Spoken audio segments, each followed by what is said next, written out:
सर्वशक्तिमान पिता धन्यवाद करते हैं आज के सुंदर बाइबल अध्ययन के लिए।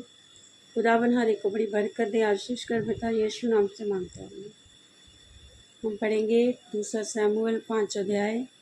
तब इस्राएल के सब गोत्र दाऊद के पास हेब्रोन में आकर कहने लगे, सुन, हम लोग तो और तू एक ही हाड़ मास है। फिर भूतकाल में जब शाऊल हमारा राजा था तब भी इसराइल का अगुआ तू ही था, और यहोवा ने तुझसे कहा, मेरी प्रजा इसराइल का चरवाहा, इसराइल का प्रधान तू ही होगा।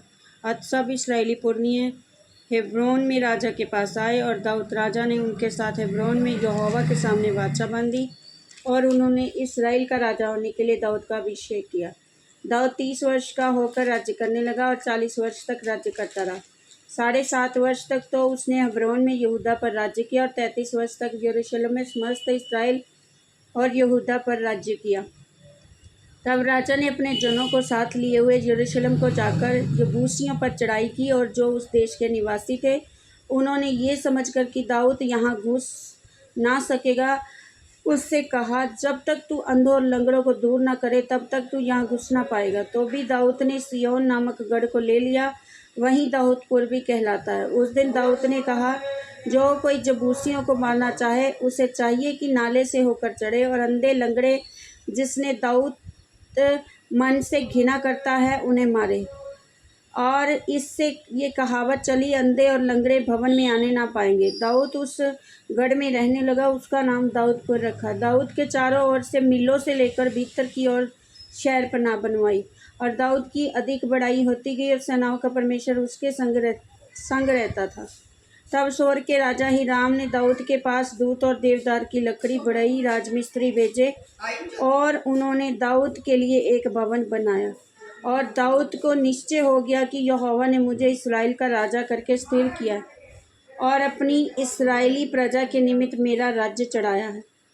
जब दाऊद हेब्रोन से आया तब उसने यरूशलेम की और खेलियाँ रख ली और पत्नियाँ बना ली, और उसके और उसकी बेटे बेटियाँ उत्पन्न हुई।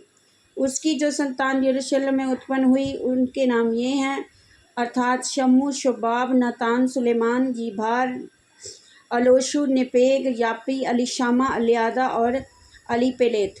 जब फिलिस्तियों ने यह सुना कि इसराइल का राजा होने के लिए दाऊद का अभिषेक हुआ, तब सब फिलिस्ती दाऊद की खोज में निकले, और ये सुनकर दाऊद गढ़ में चला गया।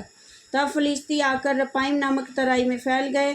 तब दाऊद ने यहोवा से पूछा, क्या मैं फिलिस्तियों पर चढ़ाई करूं? क्या तू उन्हें मेरे हाथ में कर देगा? और यहोवा ने दाऊद से कहा, चढ़ाई कर, क्योंकि मैं निश्चय फिलिस्तियों को तेरे हाथ में कर दूंगा।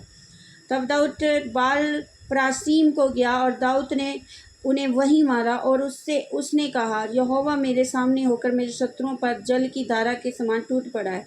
इस कारण उसने उस स्थान का नाम बाल परासीम रखा, और वहां उन्होंने अपनी मूर्तों को छोड़ दिया। दाऊद और उसके जन उन्हें उठा ले गए। फिर दूसरी बार फिलिस्ती चढ़ाई करके रपाई नामक तराई में फैल गए।